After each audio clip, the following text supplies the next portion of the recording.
اللہ اکبر، اللہ اکبر، اللہ اکبر،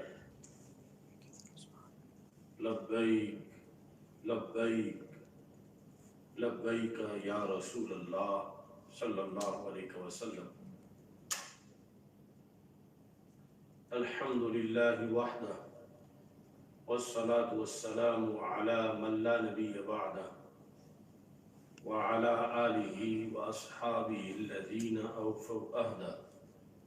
اما بعد فاعوذ باللہ من الشیطان الرجیم،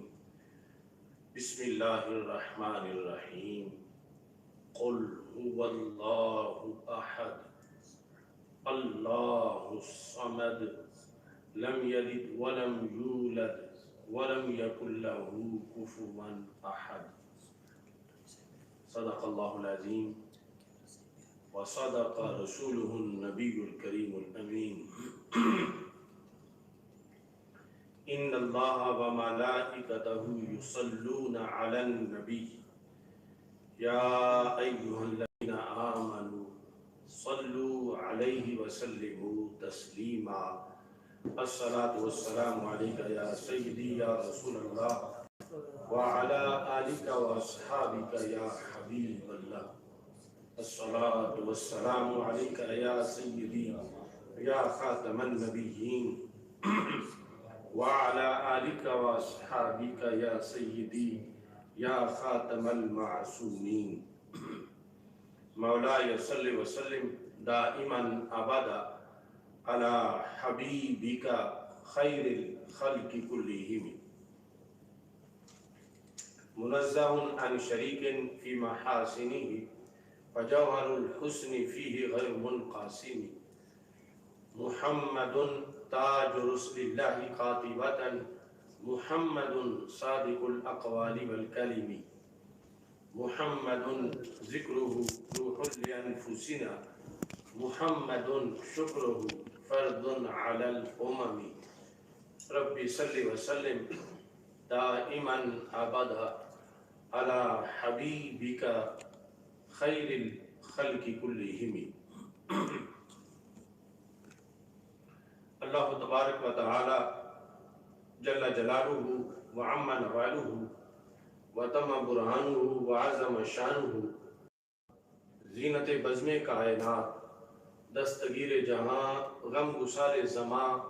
سید سروراں، حامی بے کساں،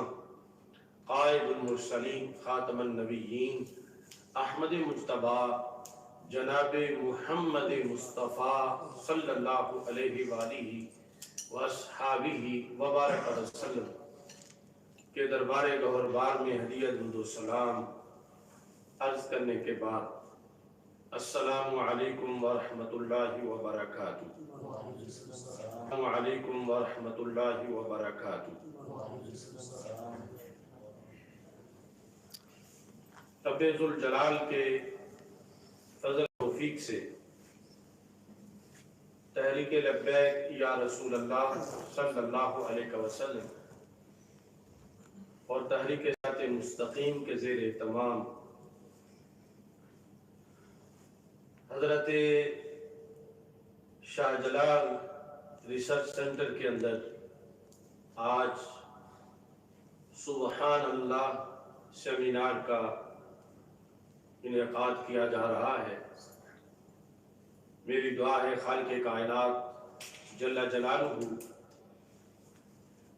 ہماری اس کاوش کو اپنے دربار میں قبول فرمائے، آمین،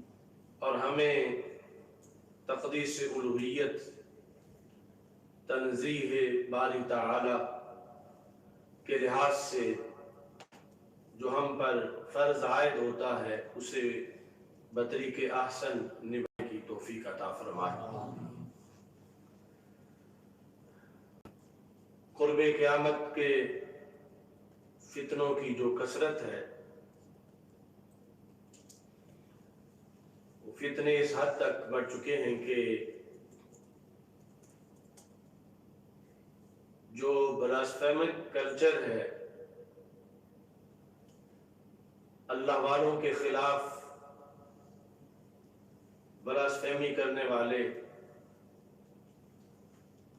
اللہ کے رسولوں علیہ الصلوۃ والسلام کے خلاف بدزبانی کرنے والے، مقدس ہستیوں کے خلاف بدزبانی کرنے والے، ان کی بدزبانی خود رب ذوالجلال کے بارے میں بھی سامنے آنے لگی۔ افسوس ہے کہ پاکستان جو کہ کلمہ اسلام کی بنیاد پہ قائم ہوا ہے، اس کے صوبہ سندھ کے اندر ایک مجمع جلالہ وحدہ سبحانہ کی ذات کے بارے میں وہ کفریات بکے، وہ گالیاں دیں، قرآن مجید برہان رشید کی آیات کا برملا مذاق اڑایا، سید المرسلین حضرت محمد مصطفیٰ صلی اللہ علیہ وسلم کی تعلیمات کے خلاف مبینہ طور اس نے زہر اگلا، اور لوگ جو مجمع عام میں بیٹھے تھے اس کے تمام بکواسوں پر اور توہینوں پر معاذ اللہ ہنس رہے تھے۔ ایسے موقع پر جتنے لوگ وہاں موجود تھے وہ قائل تو ملعون قرار پایا ہی ہے، جو اس کے ساتھ ہنس ہنس کر اسے داد دے رہے تھے اور ہنس کر اس کے ساتھ تضحیق کے اس ملعون عمل میں شریک ہو رہے تھے، ان سب کا ایمان بھی تباہ و برباد ہوا۔ افسوس یہ ہے ایسا کام تو ہمیں کسی دارالکفر میں بھی برداشت نہیں۔ یہ دارالاسلام پاکستان کے اندر ایسا ہوا اور ابھی تک اس سلسلہ میں کوئی مواخذہ نہیں کیا گیا۔ وہ کس تنظیم نے پروگرام آرگنائز کیا تھا، وہ شرکاء اور بالخصوص وہ نام نہاد شخص جس کا نام عمر جلیل بتایا جاتا ہے، اس نے تو کفریات کی حد کر دی۔ شاید ابو جہل نے بھی اس انداز کی گالیاں اللہ کو نہ دی ہوں جیسی گالیاں اس نے رب ذوالجلال کو دی ہیں، اور اس اسلامی سلطنت کے اندر اس شیطان صرف انسان کے خلاف ابھی تک حکومت کی طرف سے کوئی کارروائی نہیں کی گئی۔ اس کی جو گفتگو وائرل ہوئی ہے سندھی زبان کے اندر، اس گفتگو کے اندر کہ جس میں سے ہر باب کے اندر آگے انتہا درجہ کی گستاخیاں ہیں، 10 گستاخیوں کے چیپٹر ہیں، اور اس میں پھر گستاخیوں کی مختلف آگے اقسام ہیں۔ اس کے وہ ملعون کلمات اور کلمات کفر، نقل کفر رباشت کے اصول کے تحت چند الفاظ مجبوراً بولنے پڑے کہ اس نے کہاں تک جسارت کی ہے، ورنہ پورے اس کے جو کلمات ہیں وہ زبان سے دہرائے نہیں جا سکتے، جس حد تک اس نے ذات بات باری تعالی کی توہین کی ہے، اور جو وہاں موجود موجود تھے لوگ، ان کا اور اپنا ایمان برباد کیا ہے۔ اس کی اس گفتگو کے اندر سب سے پہلے اس نے علوم باری تعالی پر حملہ کیا۔ اللہ علیم بذات الصدور ہے، رب ذل، اس نے متعدد اعتراض کیے ہیں۔ مثال کے طور پر وہ کہتا ہے معاذ اللہ کہ میں نے اللہ تعالیٰ کو الجھن میں ڈالا، استغفر اللہ، اس کی کیا حیثیت ہے؟ اور پھر ایک جگہ جا کے کہتا ہے اللہ تجھے پتہ ہی نہیں، استغفر اللہ۔ رب ذوالجلال کے علوم، اس کی ابھی ایک جھلک میں قرآن مجید سے پیش کروں گا کہ جو ہماری الہامی کتاب ہے وہ ہمیں، اور یہ شیطان صفت انسان کیا بکواس کرتا ہے۔ دوسرے نمبر پر اس گفتگو میں اس نے اللہ کے فیصلوں پر اعتراض کیا، جبکہ کوئی بھی مومن مسلمان اللہ تعالی کے فیصلوں کے مقابلے میں دم بھی نہیں مار سکتا، چہ جائے کہ تنقید کرے۔ مثلا اس نے یہ کہا کہ رب ذل کی تنقید کرے، مثلا اس نے یہ کہا کہ رب ذوالجلال نے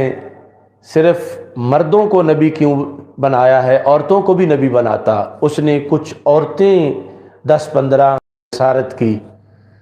جو کہ کفر در کفر اور توہین در توہین ہے۔ تیسرے نمبر پر اس نے معاذ اللہ ثم معاذ اللہ اپنے آپ کو رب ذوالجلال سے افضل قرار دیا۔ اس نے یہ بکواس کی کہ اللہ تعالیٰ کو ماں اور ممتا کا معاذ اللہ پتہ نہیں، چونکہ اسے کسی ماں نے جنم نہیں دیا اور مجھے ماں نے جنم دیا ہے، میں جانتا ہوں کہ ماں کیا ہوتی ہے اور ممتا کیا ہوتی ہے معاذ اللہ۔ تو اس طرح اس انداز میں رب ذوالجلال میں اس نے معاذ اللہ ایک نقص بیان کرنے کی کوشش کی، اپنی افضلیت کی طرف واضح لفظوں میں اس نے الفاظ بولے، اور ساتھ یہ بھی کہا کہ اللہ کہتا ہے کہ تم مجھ سے مانگو تو میں اللہ سے نہیں مانگوں گا، میں کوئی اللہ جو ہے وہ خدا بن کے رہے، وہ چیف منسٹر نہ بنے، میں نے کوئی اس سے ٹھیکے لینے ہیں، استغفر اللہ۔ اس طرح کے جملے اس نے بکواس کیے۔ چوتھے نمبر پر اس نے رب ذوالجلال کو ننگی گالیاں دیں، جس میں اس کا یہ لفظ ہے کہ وہ کہتا ہے اے خدا، معاذ اللہ کہتا ہے تو بد نصیب ہے۔ تو رب ذوالجلال کے لحاظ سے اس نے یہ لفظ بولے، پھر کہتا ہے تجھے پتہ ہی نہیں، اور پھر جس مقام پر یہ جا کے بیان کرتا ہے کہ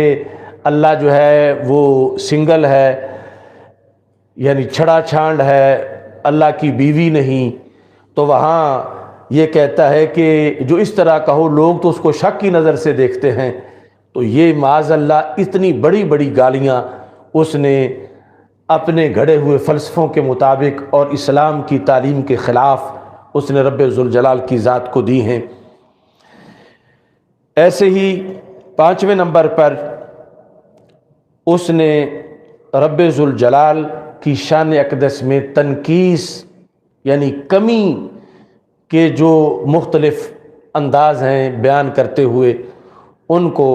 اپنایا ہے، جس میں اپنی طرف وہ یہ چیز ظاہر کرتا رہا ہے کہ میں کہیں افضل ہوں، اور کہتا ہے میں خوش نصیب ہوں کہ میں خدا نہیں ہوں، اور خدا جو ہے وہ معاذ اللہ بد نصیب ہے، اور یہ کہ اگر ایسے بے سر و پا بولے کہ جن میں تہ در تہ توہین ہے، تہ در تہ گستاخی ہے، کفریات ہیں، اور وہ گالیاں ہی گالیاں ہیں جس جہت سے بھی ان کو دیکھا جائے۔ چھٹے نمبر پر اس نے اللہ تعالیٰ کے لحاظ سے اعتراض یہ کیا کہ اللہ تعالیٰ نے اپنے لیے مؤنث کیوں نہیں بنائی۔ اس فیصلے پر بھی رب ذوالجلال پر معاذ اللہ اس نے تنقید کی۔ ساتویں نمبر پر اس نے اللہ تعالیٰ کو محتاج قرار دیا۔ معاذ اللہ کہتا ہے کہ اللہ تعالیٰ کے تو اتنے مسائل ہیں کہ گنتی سے باہر ہیں، یعنی اتنی اس کی مشکلات ہیں، اور اس طرح کے الفاظ اس نے معاذ اللہ رب ذوالجلال کی ذات کے بارے میں بولے۔ آٹھویں نمبر پر یہ جو جتنی گفتگو سننے کو اس کی مجھے ملی ہے، اس میں وہ مکالمے کا، اللہ تعالیٰ سے مکالمہ کا دعوے دار ہے کہ اے اللہ، اے خدا، میں یہ کہتا ہوں، میں تو اس سے پوچھتا ہوں، پھر کہتا وہ مجھے جواب دیتا ہے، میں اس پر اعتراض کرتا ہوں۔ تو یہ جو اللہ تعالیٰ سے مکالمہ کا اس کا انداز ہے یا دعویٰ ہے، یہ بھی بہت بڑی توحید ہے اللہ تعالیٰ کی ذات پر، یعنی اس کی رب سے گفتگو کرے اور مکالمہ ہو، اللہ اس کو جواب دے، یا اس کی یہ صلاحیت ہو کہ یہ رب سے کلام کر سکے، جس کلام کا، جس انداز میں اس کا دعویٰ ہے۔ تو اس طرح اس نے ذات باری تعالیٰ پر بہتان باندھا ہے۔ 9ویں نمبر پر اس نے رب ذوالجلال کی صفات پر اعتراض کیا ہے، یعنی ذات پر اعتراض علیحدہ ہے، اور ذات کی جو صفات ہیں رب ذوالجلال کی، اس پر اعتراض علیحدہ ہے، اور اس نے رب ذوالجلال کو حاجت روا، مشکل کشا ماننے سے انکار کیا ہے معاذ اللہ، کہ رب ذوالجلال کے اختیارات جو ہیں، جو امر کن اس کا ہے، اس کا اس نے انکار کیا ہے۔ اور 10ویں نمبر پر اس نے جو رب ذوالجلال کی طرف سے دعوت ہے کہ مجھ سے مانگو، میں تمہاری دعا کو قبول کروں گا، اس چیز پر بھی اس نے تنقید کی ہے کہ اللہ ایسے کیوں کہتا ہے کہ مجھ سے مانگو۔ تو معاذ اللہ یہ یعنی تنقید توہین کے 10 بڑے ابواب ہیں اس کی گفتگو کے اندر، اور اس میں آگے اگر تفصیلاً ہر جہت پر جو کفریات مرتب ہوتے ہیں وہ بیان کیے جائیں تو بہت لمبا سلسلہ ہے۔ یہ شخص اپنے طور پر صوفی ہونے کا دعوے دار بھی ہے۔ معاذ اللہ تصوف کفریات کو نہیں کہا جاتا، اور یہ جو ایجنڈا ہے وحدت ادیان کا امریکہ کی طرف سے، اور بالخصوص سندھ کے اندر بڑی فنڈنگ کی گئی ہے کچھ چینلوں کو سندھی زبان کے اندر اسلام کے خلاف، وہ اسی طرح کی یہ سارے کرتوت ہیں ان کے، اور یہ اسی کا ایک شاخسانہ ہے جو امریکہ بیٹھ کر یہاں پاکستان کے اندر کچھ چینلوں کے ذریعے سے دین کے خلاف بغاوت کروا رہا ہے۔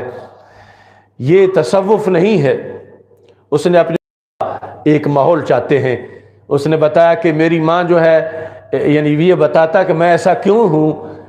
میری ماں جو ہے وہ مجھے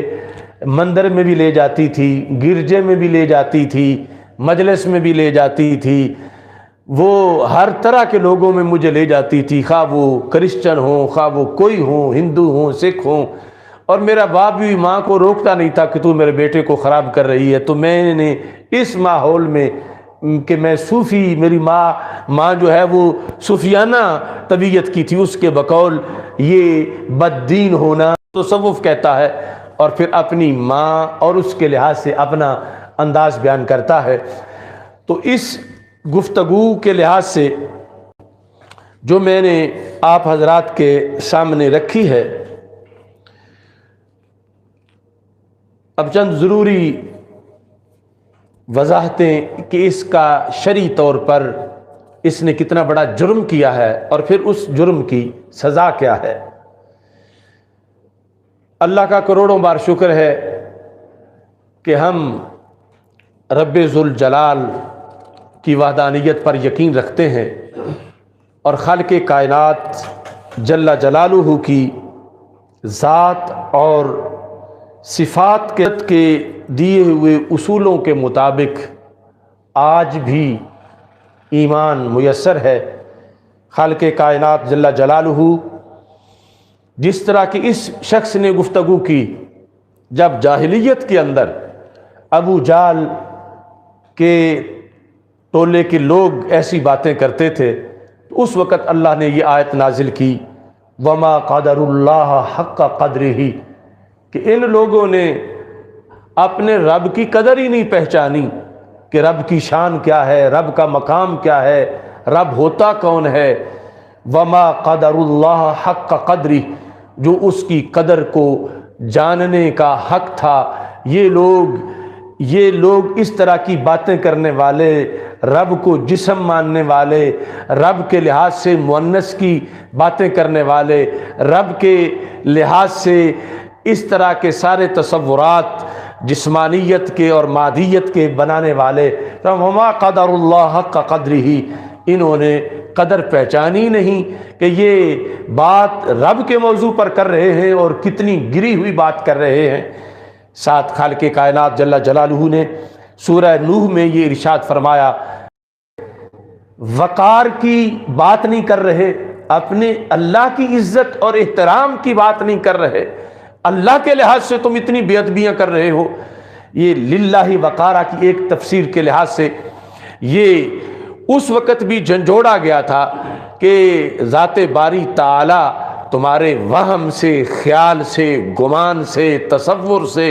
کہیں بلند و بالا ہے، تم کبھی بھی اسے اپنے اوپر یا مخلوقات کے اوپر قیاس نہ کرو۔ اور خالق کائنات جل جلالہ نے یہ حکم دیا وَتُعَزِّرُوهُ وَتُوَقِّرُوهُ وَتُسَبِّحُوهُ بُكْرَةً وَأَصِيلًا، جیسے رسول اکرم صلی اللہ علیہ وسلم کی تعظیم کا حکم یہاں موجود ہے، تو پہلے نمبر پر خود رب ذوالجلال کی توقیر کا حکم دیا گیا قرآن مجید برہان رشید میں۔ اور تسبیح سبحان اللہ کہنا یہ ورد وظیفہ ہے، اس لیے کہ اس کے اندر بندہ اعتراف کرتا ہے کہ رب ہر نقص سے پاک ہے، ہر عیب سے پاک ہے، ہر کمی سے پاک ہے، جو چیز بھی اس کی الوہیت کے منافی ہے رب اس سے پاک ہے۔ یہ ہمیشہ ایک طریقہ دیا گیا امت مسلمہ کو۔ اور انسان کی تخلیق کے وقت جب فرشتے کہہ رہے تھے نحن نسبح بحمدک ونقدس لک، رب تیری تسبیح کے لیے تو ہم کافی ہیں، ہم ہر وقت تسبیح بیان کرتے ہیں، تیری تقدیس بیان کرتے ہیں، تیری عیوب سے پاکی بیان کرتے ہیں۔ تو خالق کائنات جل جلالہ نے فرشتوں کو فرمایا انی اعلم ما، انبیاء کرام علیہم السلام، صدیقین، صالحین، مقربین تسبیح بیان کرنے کے لیے آئے کہ جن کا انداز فرشتوں سے کہیں اونچا تھا۔ افسوس کہ اس جیسے ناہنجار بھی انسانی شکل میں شیطان، جو آج جس نے سندھ کے اندر سندھی زبان میں یہ سارے خرافات بکے کہ تقدیس کا مضمون اتنا اہم مضمون ہے، سبحان ربک رب العزت عما یصفون وسلام علی المرسلین والحمد للہ رب العالمین، قرآن مجید میں جا بجا اس چیز کے لحاظ سے لفظ سبحان کا استعمال کیا گیا۔ جب بھی کفار نے اللہ کی الوہیت کے خلاف باتیں کی، جس انداز میں بھی کی، تو حکم آیا سبحان ربک رب العزت عما یصفون، تمہارا رب جو رب العزت ہے وہ ان ساری باتوں سے پاک ہے جو یہ لوگ بکواس کر رہے ہیں۔ تو اللہ کے فضل سے نبیوں نے ہر زمانے میں سبحان کہہ کر اللہ کی ذات کا دفاع کیا، اللہ کی صفات پہ پہرا دیا، اللہ کی ناموس، اللہ کے احکام، اللہ کی تعلیمات پر پہرا دیا کا ثبوت دے رہے ہیں۔ اور یہ دعا کرتے ہیں کہ رب ہماری اس معمولی سی کاوش کو قبول کر لے کہ یہ جس نے یہ بکواس کی ہے، جن کا ایک خلاصہ میں نے آپ کے سامنے ذکر کیا، اللہ ان ساری چیزوں سے پاک ہے، اور ہم اسی آیت کے ساتھ اپنی گواہی پیش کرتے ہیں سبحان ربک رب العزت عما یصفون، اور یہ کہتے ہیں سبحان ربی العالی، سبحان ربی العظیم، کہ میرا رب جو ہے وہ پاک ہے، ایسا رب جو کہ اعلیٰ ہے، ایسا رب جو کہ عظیم ہے۔ اور اس سلسلہ کے اندر رب ذوالجلال نے قرآن مجید برہان رشید میں جو ہمیں احکام دیے اور پھر رسول اکرم نور مجسم شفیع معظم صلی اللہ علیہ وسلم نے جو تعلیمات دیں ان کو وقت اجاگر کرنا ضروری ہے۔ یہ طبرانی معجم اوسط کے اندر حدیث شریف موجود ہے، ہمارے آقا صلی اللہ علیہ وسلم نے رب ذوالجلال کے لحاظ سے ہمیں کیا ہدایت کی۔ آپ ارشاد فرماتے ہیں، حضرت عبداللہ بن عمر رضی اللہ تعالی عنہ روایت کرتے ہیں، حدیث نمبر 6319 ہے کہ رسول اکرم صلی اللہ علیہ وسلم نے فرمایا تفکروا فی آلاء اللہ ولا تتفکروا فی اللہ، فرمایا تم اللہ کی ذات میں غور و فکر نہ کرو کہ تم کر ہی نہیں سکتے، اللہ کی ذات میں ولا تتفکروا فی اللہ، اللہ کی ذات کے اندر اپنی عقل نہ دوڑاؤ چونکہ تمہاری عقل ناقص ہے، اس ذات کی کسی تجلی کی ایک جھلک کے سامنے بھی پوری نہیں اتر سکتی۔ فرمایا تم تفکروا فی آلاء اللہ، آلہ ہے اللہ کی نعمتیں، کہ اللہ کی نعمتوں میں فکر کرو، غور کرو، تدبر کرو، اللہ کی دی ہوئی نعمتوں کے اندر تدبر کر کے اللہ کا شکر ادا کرو، اللہ کی نعمتوں میں غور کر کے اللہ کی بڑائی کو دیکھو، اور خود اللہ کی ذات میں فکر نہ کرو۔ یہاں عقل تو پھنس جاؤ گے، گمراہ ہو جاؤ گے اور بھٹک جاؤ گے اور پورے نہیں اتر پاؤ گے اور شکوک و شبہات کے دلدل میں پھنستے چلے جاؤ گے۔ تو اللہ کو سامنے رکھ کر اس طرح کے یہ جو گماشتے ہیں، ان کی گمراہی کا سبب یہ ہے کہ انہوں نے اجسام کو سامنے رکھا ہوا ہے، انسان کو سامنے رکھا ہوا ہے، اور انسان کی بنائی ہوئی چیزوں کو سامنے رکھا ہوا ہے، اور اس کو سامنے رکھ کر پھر اللہ کی ذات کو سوچ رہے ہیں، اور وہی چیزیں اللہ کی ذات کے اندر اس کو منطبق کرنا چاہتے ہیں۔ مائنڈڈ ہونے کا اس کو ہو یا جو بھی صورتحال ہو، ہمارے آقا صلی اللہ علیہ وسلم نے یہ صراط مستقیم ہمیں عطا فرمایا ہے کہ رب کی اعلیٰ میں، نعمتوں میں، چاند میں، سورج میں، ستاروں میں، آسمانوں میں، زمینوں میں، چلتی ہواؤں میں، بہتے دریاؤں میں، بہاروں میں، پھولوں میں، شبنم میں، ہر چیز میں غور کرو، تدبر کرو، تفکر کرو، تدبر کرو، تفکر کرو، لیکن فرما وَلَا تَتَفَكَّرُوا فِي اللَّهِ، اللہ کی ذات کے بارے میں اپنی عقل کو روک کے رکھو۔ یہ عقل کی آزمائش ہے کہ تم یہاں تمہارے پاس ایسے سورسز نہیں کہ تم پورے اتر سکو، تو پھر تم رب ذوالجلال کے لیے وہ چیزیں بیان کرنا شروع ہو جاؤ گے جو اس کے شایان شانی نہیں ہے۔ تو اس واسطے تم اپنے آپ کو روک کے رکھو۔ نبی اکرم نور مجسم شفیع معظم صلی اللہ علیہ وسلم نے اس فطرے کی طرف جس کا فرد یہ شخص بھی ہے امر جلیل، ہمارے آقا صلی اللہ علیہ وسلم نے صدیوں پہلے نشاندہی فرمائی تھی کہ تخلیق کے مسئلے پر کچھ لوگ گفتگو کریں گے اور چلتے چلتے یہاں تک پہنچ جائیں گے کہ پھر اللہ کو کس نے بنایا، پھر اللہ کیسے بنا، پھر اللہ کی معاذ اللہ ماں کون ہے یا ماں نہیں ہے، یا کیا صورتحال ہے، وہ کیسے عدم سے وجود میں آیا ہے۔ تو رسول اکرم صلی اللہ علیہ وسلم نے فرمایا جو شخص ایسی باتیں کرے گا وہ شیطان قرار پائے گا۔ اس وقت نبی اکرم نور مجسم شفیع معظم صلی اللہ علیہ وسلم نے اس کے لیے شیطان کا لفظ استعمال کیا۔ کتاب الایمان مسلم شریف کے اندر ہے، حدیث نمبر 214 ہے۔ حضرت ابو ہریرہ رضی اللہ تعالیٰ عنہ کہتے ہیں کہ رسول اکرم صلی اللہ علیہ وسلم ارشاد فرماتے ہیں یأتی الشیطان احدکم، تم میں سے کسی کے پاس شیطان آئے گا، شیطان آئے گا، فیقول، وہ کہے گا، سوال کرے گا، من خلق کذا، من خلق کذا، یعنی تم سے پوچھے گا آسمان کس نے پیدا کیا، زمین کس نے پیدا کی، حیوان کس نے پیدا کیے، فرمایا یہ پوچھتے پوچھتے حتی یقول لہو، یہاں تک کہ وہ آنے والا یہ بھی پوچھے گا من خلق ربک، معاذ تیرے رب کو کس نے پیدا کیا؟ یعنی وہ باقی ہر چیز پر ربوبیت کو بھی قیاس کرے گا، باقی یعنی مخلوقات پر خود خالق کو بھی قیاس کرے گا کہ لوگوں کی پہلے، پھر وہ اسی میں آ کر لوگوں کو گمراہ کرنے کے لیے یہ کہے گا من خلق ربک، معاذ اللہ پھر تیرے رب کو کس نے پیدا کیا؟ تو سرکار فرماتے ہیں فَإِذَا بَلَغَ ذَلِكَ فَلْيَسْتَعِذْ بِاللَّهِ وَلْيَنْتَهِ، جب وہ یہاں تک پہنچ جائے تو پھر اعوذ باللہ من الشیطان الرجیم کہہ کے اس کو دفع کرو، تعوذ پڑھو۔ یہ کوئی ریسرچ نہیں، یہ کوئی سائنس نہیں، یہ کوئی نالج نہیں۔ آج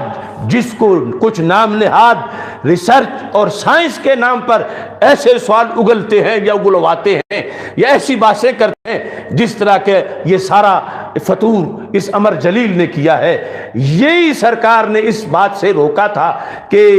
وہ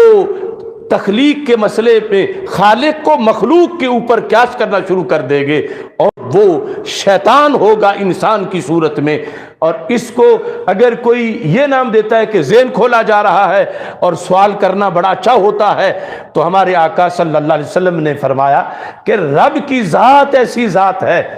کہ وہاں جب ایسا سوال ہوگا تو وہ سوال کرنے والا کبھی صاحب ایمان نہیں ہو سکتا، شیطان تو ہو سکتا ہے۔ ہمارے آقا صلی اللہ علیہ وسلم نے نشاندہی کی اور فرمایا وہ پوچھے گا من خلق ربک، تیرے رب کو کس نے بنایا ہے؟ تو اس طرح کر کے لوگوں کے ذہن پائزن کرے گا کہ جب باقی سب چیزوں کا کوئی بنانے والا ہے تو معاذ اللہ پھر رب کا بھی کوئی بنانے والا ہوگا۔ تو اللہ کے ازلی ابدی دائمی ہونے پر وہ لوگوں کے ذہنوں میں شکوک و شبہات پیدا کرے گا۔ باقی ہر چیز تو عدم سے وجود میں آئی ہے، مگر ہمارا اللہ وہ ہے جو ہمیشہ سے موجود ہے، ہمیشہ سے ہے، ہمیشہ رہے گا، اس پر نہ عدم آ سکتا ہے، نہ آیا ہے، نہ آئے گا، وہ حی قیوم ہے۔ اب یہ ذہن دے کر ہمارے آقا صلی اللہ علیہ وسلم نے فرمایا کہ جو صفات قرآن میں آ گئیں میرے فرمائے کوئی سائنس مت بناؤ، اس سلسلے میں رستے مت نکالو، کیونکہ آگے پھر گمراہی ہوگی۔ حضرت ابو ہریرہ رضی اللہ تعالیٰ عنہ سے یہ جو حدیث مروی ہے مسلم میں، اس کے اور بھی کئی الفاظ موجود ہیں۔ جو 212 نمبر پہ حدیث ہے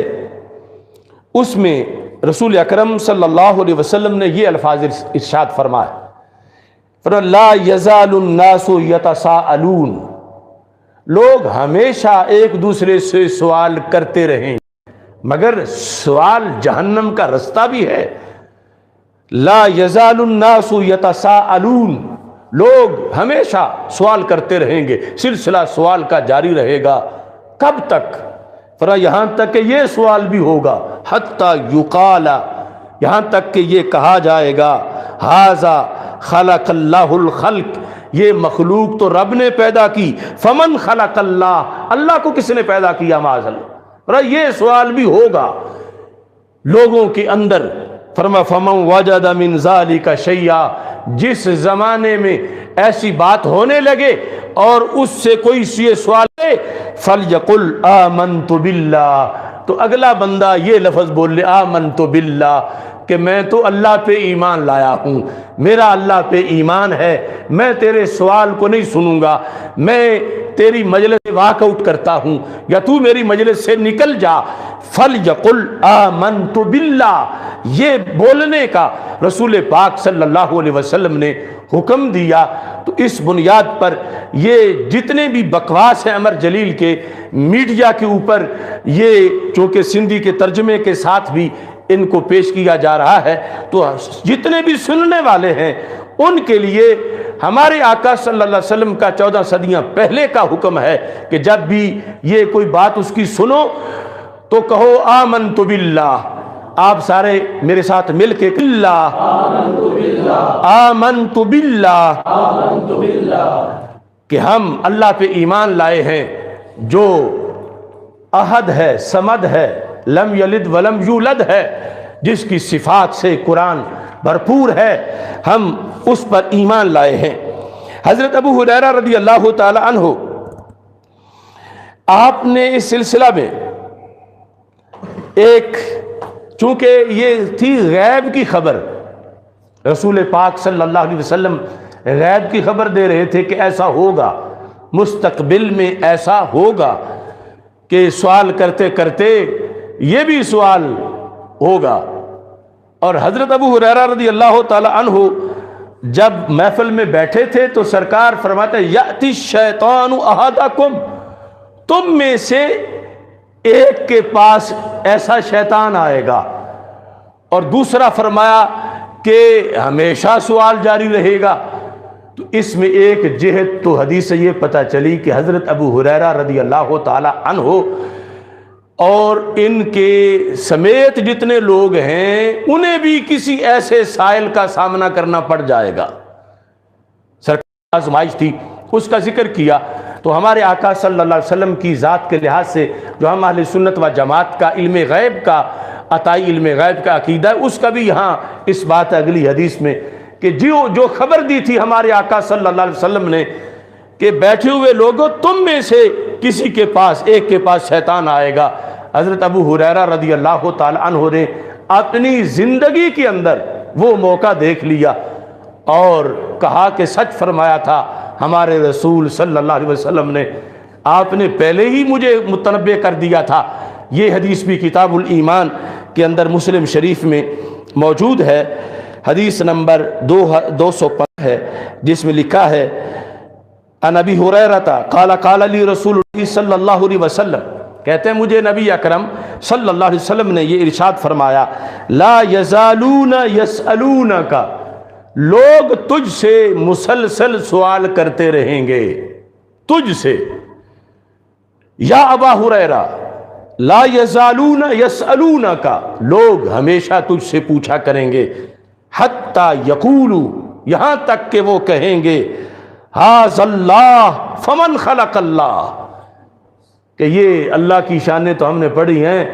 اور کہ یہ ساری کائنات کا خالق ہے، بتاؤ پھر اللہ کا خالق کون ہے؟ معاذ اللہ، اللہ کو کس نے پیدا کیا؟ یہ جو آج کئی سکولوں کے اندر بھی کوئی بے وقوف قسم کے ٹیچر جو ہے وہ کہ اللہ کی عمر کتنی ہے بتاؤ، اور اس طرح کی جو ہے وہ چیزیں لوگ بچوں کے سامنے پیش کرنا، بولنا شروع کر دیتے ہیں۔ حضرت ابو ہریرہ رضی اللہ تعالیٰ عنہ کہتے ہیں یہ حدیث میں نے سرکار سے سنی ہوئی تھی، فبینہ انا فی المسجد، اس دوران کہ میں مسجد میں بیٹھا تھا، اذ جاءنی ناس من الاعراب، کچھ بدو میرے پاس آ گئے، فقالوا یا ابا ہریرہ ھذا اللہ فمن خلق اللہ۔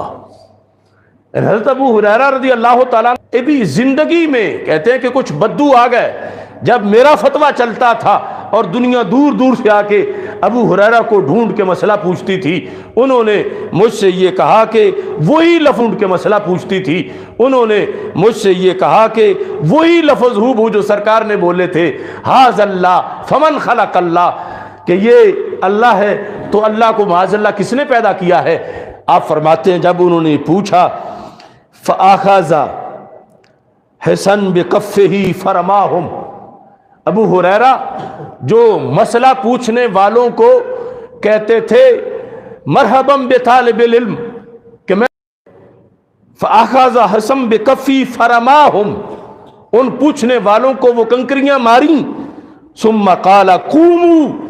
اٹھ کے چلے جاؤ، قوموا چلے جاؤ، صدق خلیلی، سچ فرمایا تھا میرے محبوب علیہ السلام نے۔ تو نبی اکرم نور مجسم شفیع معظم صلی اللہ علیہ وسلم کے علوم، یعنی آپ نے خبر دی ایسا ہوگا اور وہ ہوا، اس کی پھر گواہی دے کر حوالہ بھی دیا حضرت ابو ہریرہ رضی اللہ تعالیٰ عنہ نے کہ میں راوی ہوں اس حدیث کا کہ ایسا مستقبل میں ہوگا، تو دیکھو میرے سامنے ہی ہو گیا ہے۔ اگرچہ بعد کے قیامت کے واقعات فتنے ان کا ذکر بھی حدیث میں ہے، لیکن جو مجلس میں بیٹھے ہوئے تھے ان میں سے حضرت ابو ہریرہ رضی اللہ تعالیٰ عنہ کے پاس آ کر یہی سوال کیا گیا، تو آپ نے ان کو کنکریاں ماری، تو کچھ وہ طلباء ہیں سوال کرنے والے کہ حکم ہے کہ ان کو مرحبا کہو، اور کچھ یہ شیطانی سوال ہیں کہ جن کے لحاظ سے حضرت ابو ہریرہ رضی اللہ تعالیٰ عنہ جیسا نرم مزاج بندہ بھی غصے میں آ گیا، اور حدیث کو سامنے رکھتے ہوئے ان کا قوموا، دفع ہو جاؤ، نکل جاؤ، انہیں کنکریاں ماری اور فرمایا کہ مجھے پہلے ہی خلیلی میرے محبوب حضرت محمد مصطفیٰ صلی اللہ علیہ وسلم نے اس سلسلہ میں متوجہ فرما دیا تھا۔ تو آج اس جہالت کو کچھ لوگ کہتے ہیں کہ وہ اس کی ادب میں بڑی خدمات ہیں، تو اگر یہ ادب ہے تو پھر بے ادبی کیا ہوگی؟ یہ علم ہے تو پھر جہالت کیا ہوگی؟ یہ تصوف ہے تو پھر شیطانیت کیا ہوگی؟ اور اتنی کھلی چھٹی کے اعلان بہت بڑے مجمع کو ساتھ ساتھ گمراہ کیا جا رہا ہے۔ اب اس کے جو حفوات خرافات ہیں، اس نے کس قدر قرآن کی مخالفت کی، تو آگے سزا کے اندر جا کر اس بات کا مسئلہ ہے کہ اس کی سزا کیا ہے، کہ اس نے کتنی آیات کو رد کیا اور کتنی آیات کی برملا اس نے توہین کی، استہزاء کیا، مذاق اڑایا۔ اس سلسلہ میں قرآن مجید برہان رشید کا علوم الہی کے لحاظ سے جو انداز ہے، یہ کہتا ہے کہ چونکہ اس کو معاذ اللہ ماں نے جنم نہیں دیا تو اسے کیا پتا کہ ماں کیا ہوتی ہے اور ممتا کیا ہوتی ہے۔ غیب کی چابیاں ہیں، لا یعلمها الا ہو، ذاتی طور پر اس کے سوا کوئی نہیں جانتا۔ وَيَعْلَمُ مَا فِي الْبَرِّ وَالْبَحْرِ، وہ جانتا ہے خشکی میں کیا ہے، سمندروں میں کیا ہے۔ وَمَا تَسْقُطُ مِن وَرَقَةٍ إِلَّا يَعْلَمُهَا، کائنات کے کسی کونے میں جو پتا بھی درخت سے جدا ہو کے گرتا ہے، رب کو پتا ہے کہ فلاں جزیرے میں فلاں درخت کی فلاں شاخ سے فلاں پتا نیچے گرا ہے، اس کا اتنا علم ہے۔ وَلَا حَبَّ فِي ظُلُمَاتِ الْأَرْضِ وَلَا رَطْبٍ وَلَا يَابِسٍ إِلَّا فِي كِتَابٍ مُبِينٍ، زمین کے اندھیروں کے اندر اور رطب و یابس میں، خشک و تر میں جو کچھ ہے رب ذوالجلال کے علم میں ہے۔ خالق کائنات جل جلالہ سب کچھ جاننے والا ہے، اور فرمایا رب ذوالجلال نے سورہ سجدہ کے اندر ان اللہ عندہ علم الساعہ وینزل الغیث ویعلم ما فی الارحام، رب جانتا ہے کہ رحموں میں کیا ہے، رب جانتا ہے رحموں میں کیا ہے۔ آج ما فی الارحام کے علم کی نفی کے ساتھ یہ مجمع عام میں ٹھٹھا اور مذاق کر رہا ہے کہ ماں کیا ہوتی ہے، ممتا کیا ہوتی ہے، کیونکہ ماں نے جنم نہیں دیا تو جنم جو ماں سے لیتا ہے اس کو وہ پتہ نہیں جو پتہ خالق کو ہے، اور جس انداز میں وہ جانتا ہے اور جو اس کا حکم اور اختیار چلتا ہے۔ خالق کائنات جل جلالہ ارشاد فرماتا ہے وما تدری نفس ماذا تکسب غدا وما تدری نفس بأی ارض تموت، اور کوئی نہیں جانتا کہ کل وہ کیا کرے گا اور کس زمین پہ وہ مرے گا۔ ان اللہ علیم خبیر، رب ذوالجلال علم والا ہے اور خبر رکھنے والا ہے۔ خالق کائنات جل جلالہ نے یہ جو تخلیق کے مسائل ہیں ان کے لحاظ سے اتنی واضح گفتگو کی ہے۔ رب ذوالجلال فرماتا ہے سورہ زمر کے اندر خلقکم من نفس واحدہ، رب نے تجھے ایک جان سے پیدا کیا، ثم جعل منہا زوجہا، اسی سے اس کی زوج کو بنایا، وَأَنزَلَ لَكُم مِّنَ الْأَنْعَامِ ثَمَانِيَةَ أَزْوَاجٍ يَخْلُقُكُمْ فِي بُطُونِ أُمَّهَاتِكُمْ، رب تمہیں تمہاری ماؤں کے پیٹ میں پیدا کرتا ہے۔ کیسے؟ خلقم من بعد خلق، ایک تخلیق کے بعد دوسری تخلیق، یعنی بچہ اس کو تو شعور پیدا ہونے کے بعد کئی سال جا کر آتا ہے، لیکن جن جن مراحل سے گزار کے رب نے اسے ایک پانی کے قطرے سے کہ جتنے مراحل ہیں خالق کائنات جل جلالہ نے ان کی طرف اشارہ کیا، اور وہ حقائق قرآن مجید برہان رشید کے اندر بیان کر دیے۔ فرمایا رب ذوالجلال نے خلقم من بعد خلق، ایک تخلیق کے بعد دوسری، کیا مراد ہے؟ امام سیوطی لکھتے ہیں نطفن ثم علقن ثم مدغن، کہ پہلے نطفہ کی شکل تھی، پھر علقہ کی شکل تھی جمع ہوا خون، پھر ثلاث، یہ قرآن ہے۔ اللہ فرماتا رب نے تجھے 3 اندھیروں میں بنایا، تمہارا مادہ جو کچھ بھی مٹیریل تھا وہ 3 اندھیروں میں تھا، تجھے اس کی کوئی خبر نہیں۔ اندھیروں کے اندر رب کو پتا تھا کہ تجھے کیسے بنا رہا ہے۔ فی ظلمات ثلاث، وہ 3 اندھیرے کیا ہیں؟ ہی ظلمت البطن، ایک تو ماں کی پیٹ کا اندھیرا ہے، پیٹ کے اندر، دوسرا ظلمت الرحم، رحم کا اندھیرا ہے،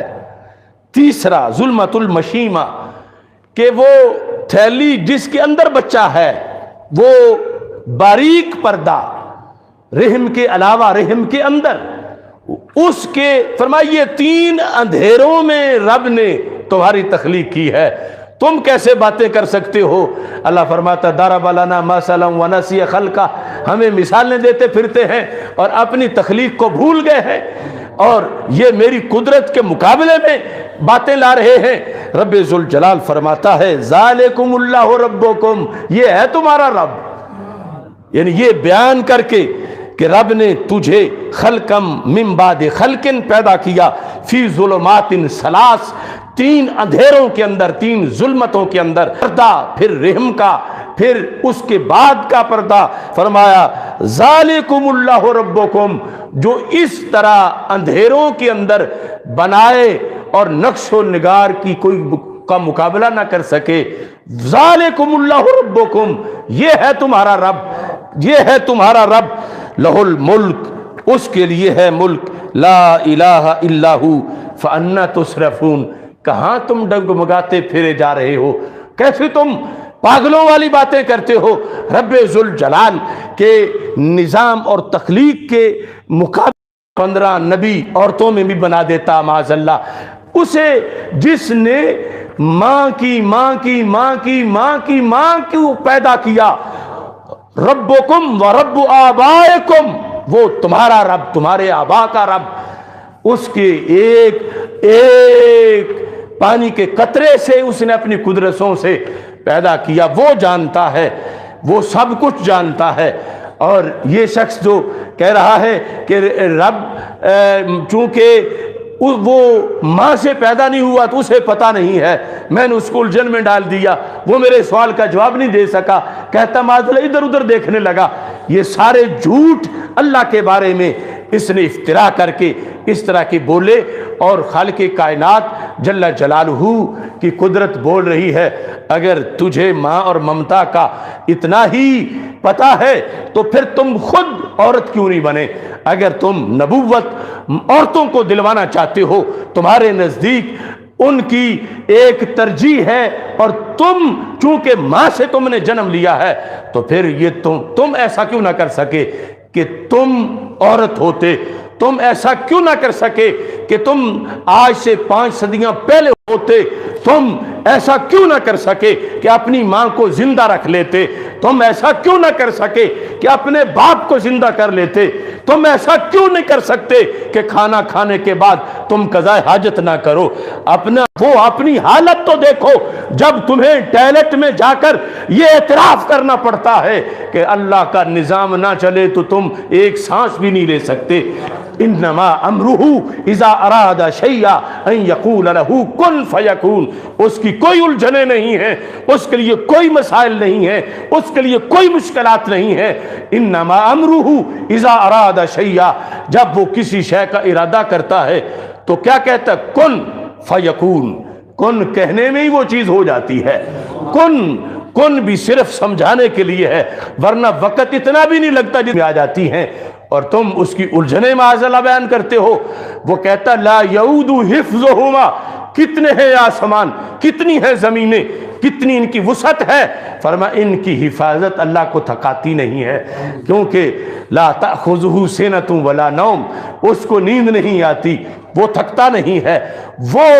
ان ساری عوارض سے پاک ہے، کیونکہ وہ سبحان اللہ ہے۔ وہ جسم، جسمانیات، ترکیب، حادثات اور زوال، امراض، مغروبیت، ان ساری چیزوں سے وہ اللہ جلالہ نے قرآن مجید برہان رشید کے اندر یہ حقیقت واضح کی جو سرکار نے فرمایا ہے وَلَا تَتَفَكَّرُوا فِي اللَّهِ، اللہ میں غور و فکر نہ کرو، کیونکہ تمہارے پاس سورسز ہی نہیں کہ تم اس کے پاس اس کو تم دیکھ سکو، دنیا میں دیکھنا تمہارے بس میں نہیں، اور تم کیا کر سکتے ہو؟ فرمایا لا تدرکہ الابصار وہو یدرک الابصار، آنکھیں اس کا احاطہ نہیں کر سکتی لیکن ساری آنکھیں اس کے احاطہ میں ہیں۔ اب یہ وہ اس کا نظر نہ آنا، یہ اس کا کمال ہے۔ باقی ہم میں سے کون ہے جو بیٹھا اور کہے کہ میں نظر نہیں آؤں گا، مجھے دیکھنے والے دیکھ کے دکھائیں؟ یہ ہماری کمی ہے، اس کا کمال ہے۔ اور آج اگر کوئی ایسا بے وقوف بولنا شروع ہو جائے، اس عمر جلیل جیسا، کہے کہ میں معاذ اللہ اللہ سے افضل ہوں کہ وہ تو نظر نہیں آتا، میں نظر آتا ہوں، لیکن نظر آنا ایک کمال ہے، تو الوہیت ہے ہی ایسی، الوہیت، اللہ ہونا، خدا ہونا، مقام ہی ایسا ہے کہ وہاں اس کے شایان شان نہیں ہوتی۔ کتنی ایسی چیزیں ہیں مخلوق میں، کسی کا ولد ہو، اولاد ہو، بیوی ہو، یہ اس کے شایان شان ہے۔ مخلوق میں جو بیٹھے تو جگہ گھیرے، یہ اس کے شایان شان ہے۔ مخلوق میں جب ہمیں دیکھیں تو وہ نظر آ جائے، مگر اللہ وہ کامل ذات ہے کہ ساری آنکھیں چندھیا جائیں، اس دنیا میں رہتے ہوئے دیکھ نہیں سکتی سوائے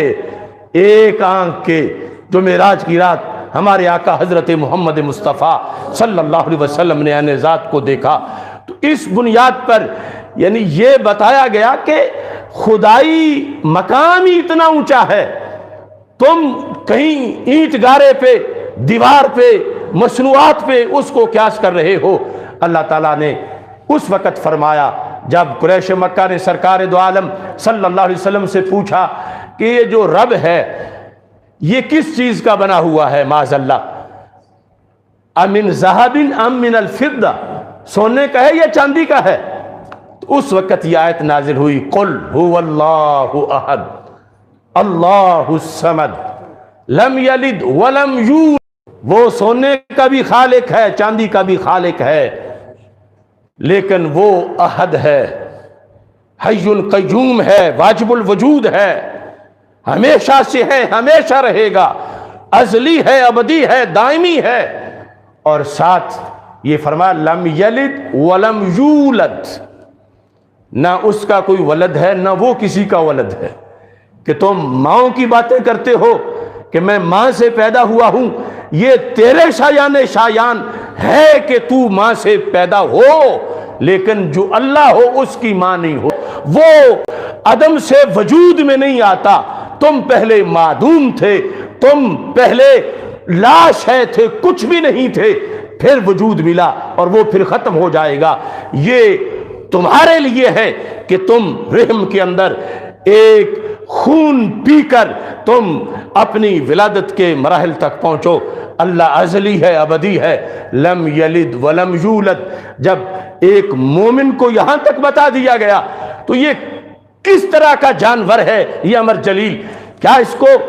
کیسے کس طرح کوئی مومن کہہ سکتا ہے ان کفریات سے پہلے بھی کہ اس کو سورہ اخلاص کا نہیں پتا کہ سورہ اخلاص میں رب کا تعارف کیا ہے، اللہ کہتے کس کو ہے؟ یہ کہتا ہے کہ پھر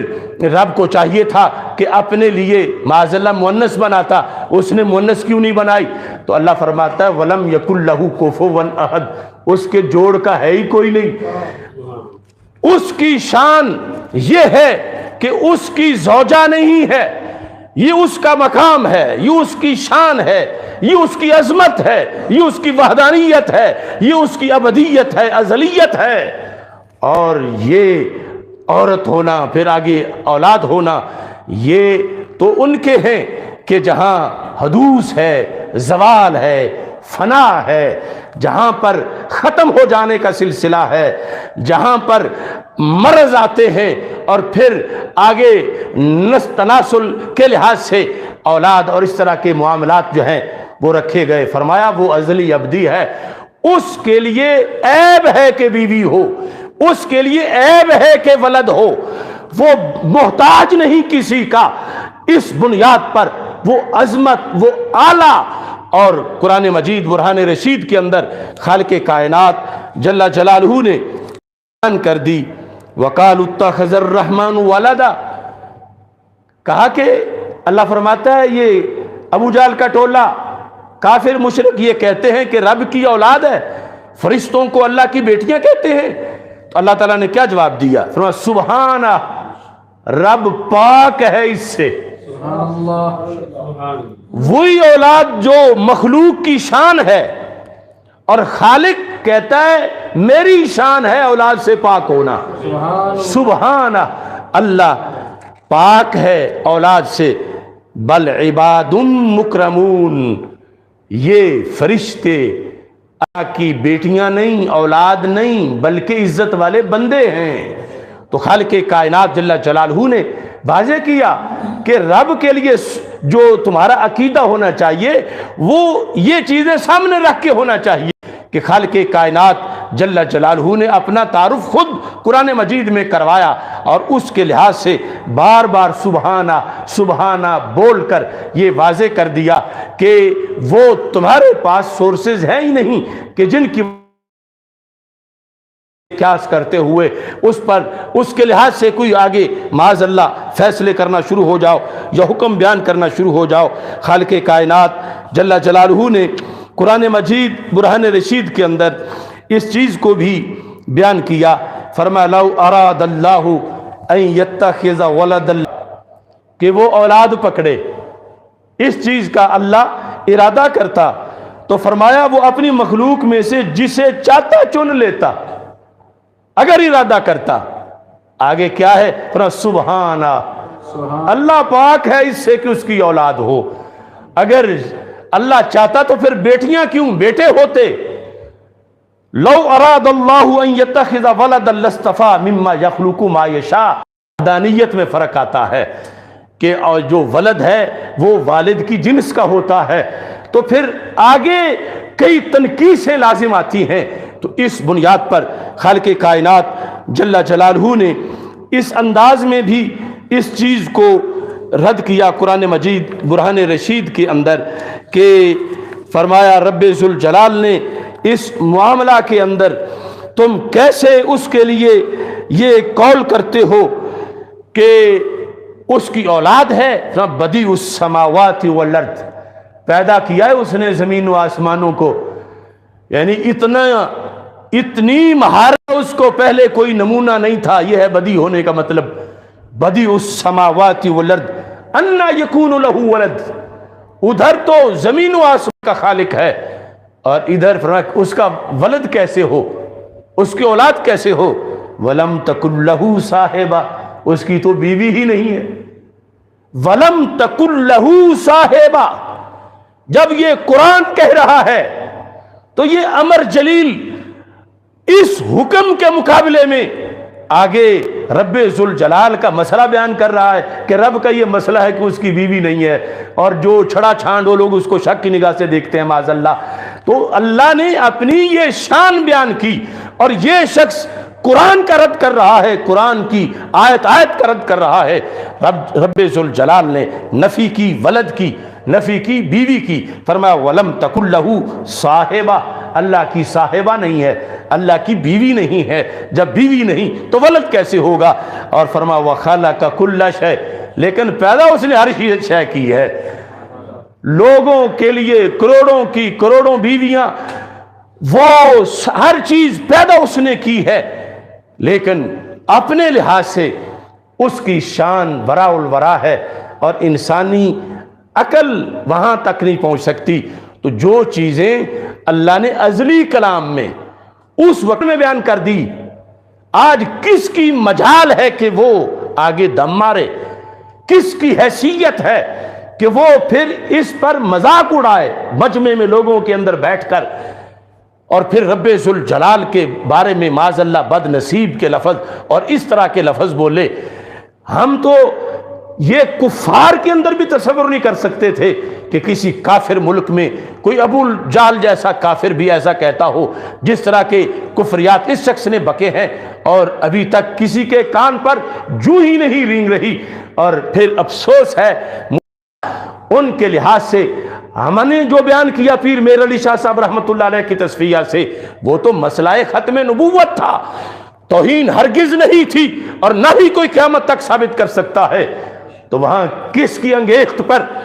کچھ پیر اٹھے، کچھ گدوں والے اور کچھ گدیوں والے، اور اسمبلیوں میں قراردادیں منظور ہوئیں کہ ہم بیٹے ہیں سیدہ فاطمہ رضی اللہ تعالی عنہا کے، حالانکہ یقیناً وہ ان کے عمل سے ناراض تھیں کہ یہ ان پر بہتان باندھ رہے تھے۔ مگر میں پوچھتا ہوں، اللہ کا بندہ ہی کوئی نہیں اس دنیا میں؟ آج اللہ کو گالیاں دی گئیں برسر عام، کہاں ہے وہ پیرانے طریقہ؟ کہاں ہیں وہ لوگ لیڈرشپ والے؟ کیوں نہیں آج جو شرعی طریقہ ہے اس کی طرف کوئی کیوں نہیں آ رہا؟ کیوں نہیں بول رہے؟ افسوس کہ جس وحدانیت کے لیے، جس ناموس کے لیے، اللہ کی جس شان کے لیے میرے آقا حضرت محمد مصطفیٰ صلی اللہ علیہ وسلم نے فرمایا کہ میں یہ چاہتا ہوں اللہ کے دین، اللہ کی شان کی سربلندی کے لیے اقتالو، مجھے شہید کر دیا جائے، ثم احیا، پھر مجھے زندہ کیا جائے، ثم اقتلو، پھر مجھے شہید کر دیا جائے، ثم احیا، پھر مجھے زندہ کیا جائے، ثم اقتلو، پھر مجھے شہید کر دیا جائے۔ تو ہمارے آقا صلی اللہ علیہ وسلم نے یہ واضح کیا کہ ناموس رسالت پر پہرا دینے والے ہی ناموس الوہیت پہ پہرا دیں گے۔ جب تمہارے نبی اس انداز میں خود تیار ہیں اور یہ اپنی ایک چاہت بتا رہے ہیں اللہ کے لیے اپنی جان دے دینا، تو پھر سرکار کے غلام اس سلسلہ میں کس حد تک ان پر فریضہ عائد ہوتا ہے، اور کس حد تک ان کے لیے ضروری ہے کہ وہ میدان میں نکلیں۔ من سب نبیا فاقتلوہ، اس سے پہلا حکم جو من سب اللہ کا ہے، آج اس مملکت خداداد پاکستان کے اندر اللہ کو گالیاں دی جا رہی ہیں، اس کے خلاف بھی امت پر فرض ہے، اور ایسا فرض کہ جو ہر گھڑی فرض ہے۔ لیکن ٹیڑھی تقسیم کیوں ہے؟ اس کو دیکھنا چاہیے۔ اللہ کی الوہیت پر حملہ ہے، یہ حملہ اگر کوئی فرانس میں کرے تو پھر بھی حملہ ہے، سندھ میں کرے تو پھر بھی حملہ ہے، یہ کافر کرے تو پھر بھی حملہ ہے، کوئی نام نہاد مسلمان کرے تو پھر بھی حملہ ہے۔ اس بنیاد پر چونکہ ہے کہ اپنے آقا صلی اللہ علیہ وسلم جس ناموس کے لیے اتنا جذبہ رکھتے ہیں اور اس کے لیے اتنا متوجہ کر رہے ہیں، تو عاشقان رسول صلی اللہ علیہ وسلم یہ بھی یعنی اس چیز کو پیش نظر رکھیں۔ اور پھر یہاں اس گفتگو میں یہ چیز بھی میں بیان کرنا ضروری سمجھتا ہوں،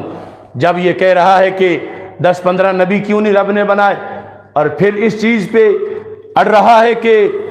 رب ذوالجلال اس نے باقی چیزوں کے جو جوڑے بنائے تو اپنا کیوں نہیں بنایا؟ اسے پتہ نہیں کہ رب ہوتا کون ہے۔ قرآن مجید کا 17واں پارہ سورہ انبیاء، اللہ فرماتا لا یسأل عما یفعل وہم یسألون، فرمایا کائنات میں ایک ذات ایسی ہے جس سے کوئی پوچھ نہیں سکتا کہ تو نے ایسا کیوں کیا. لا یسأل، اس سے سوال نہیں کیا جاتا کہ تو نے یہ کیوں کیا، تو نے یہ کیوں کیا، تو نے یہ کیوں کیا. فرمایا جس سے یہ نہ پوچھا جا سکے اسے رب ذوالجلال کہتے ہیں. وہ اللہ ہے، وہ رب ہے، وہ خدا ہے. لا یسأل عما یفعل. اور اگر کوئی سوال تو کوئی کر ہی نہیں سکتا، کون سے سوال بناتا ہے جس طرح کے اس امر جلیل ملعون نے بنائے ہیں، تو پھر وہ بتا رہا ہے لوگوں کو کہ میں منکر قرآن ہوں، میں قرآن کا باغی ہوں. وہ یہ لوگوں کو واضح کر رہا ہے کہ اس نے دین اسلام کے جو بنیادی اصول تھے ان کی طرف پشت کر کے معاذ اللہ ان سے بغاوت کر دی ہے. قرآن مجید برہان رشید کے 22ویں پارے کے اندر رب ذوالجلال کا یہ فرمان ہے کہ مومن کا وتیرہ کیا ہے، مومن کون ہوتا ہے، مومن پر لازم کیا ہے. 22ویں پارے کے آغاز کے اندر یہ ذکر کیا گیا ہے وَمَا كَانَ لِمُؤْمِنٍ وَلَا مُؤْمِنَةٍ، کسی مومن مرد اور کسی مومنہ عورت ان کے لیے یہ جائز نہیں اذا قضى الله ورسوله امرا ان يكون لهم الخيرة من امرهم، کسی مومن کے لیے اگر مومن ہے یہ جائز نہیں کہ جب اللہ کوئی فیصلہ کر دے اور اللہ کے رسول علیہ السلام کوئی فیصلہ کر دے اور یہ آگے سے اپنی رائے پیش کرے، یہ آگے سے اپنی بات پیش کرے. اگر ایسا کوئی کرے گا تو وہ مومن نہیں ہے. جیسے کوئی اپنے جیسا معاذ اللہ گرا ہوا کوئی دوست ہوتا ہے اور اس کے بارے میں لطیفے بیان کیے جا رہے ہوتے ہیں، انہیں پتہ نہیں کہ اللہ کی ذات کیا ہے، اس کا جلال، اس کا کمال، اس کا جمال، اس کی ذات، اس کی صفات. یہاں اتنے آداب ہیں، یہ تو سرکار کا صدقہ ہے کہ فوراً گرفت نہیں ہوئی، ورنہ وہ تو سب کو بندر اور خنزیر بنا دیتا، پورا مجمع جل کے راکھ ہو جاتا. تو اس بنیاد پر جس دھرتی میں، جس ملک کے اندر ایسا ہو رہا ہے، ہم کس منہ سے یہ کہہ سکیں گے کہ یہ کلمے کی بیس پہ بنا؟ اگر کل انڈیا میں کوئی ایسے بکواس کرتا ہے یا امریکہ فرانس میں کرتا ہے تو ہمارے احتجاج کا ہمارے پاس کیا جواز ہوگا جب وہ ہمیں یہ آئینہ دکھائیں گے؟ اگرچہ